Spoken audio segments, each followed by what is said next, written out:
The flame of Satyagraha lit by Mahatma Gandhi had reached Kheda after crossing Champaran, and here the torch was held by none other than Sardar Vallabhbhai Patel.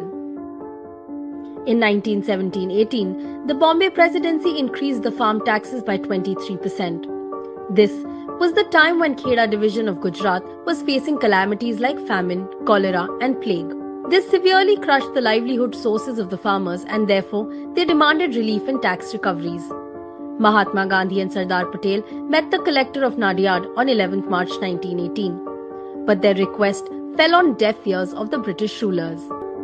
On 22nd March, Gandhiji invoked farmers to resort to Satyagraha and not pay any taxes if their farmlands had produced less than 1/4 of the crop.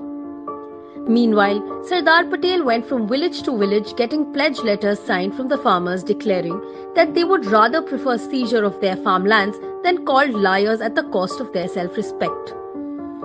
The British government started to seize the cattle and other valuable tools of the farmers in an attempt to break their spirit of fighting peacefully.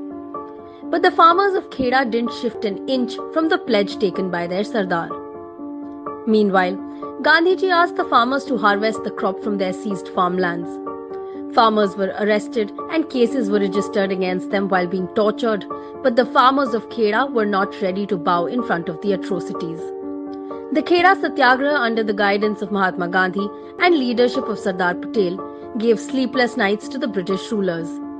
In the end, on 27 June, the British rulers had to relent.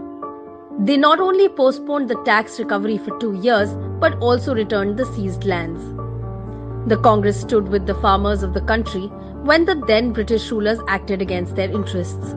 The situation is no different today. The dictatorship in policy still persists. But the unity of farmers far outweighs the dictatorship of the present government, and this is the real heritage of the country. Saving this precious heritage is our collective responsibility. Jai Hind.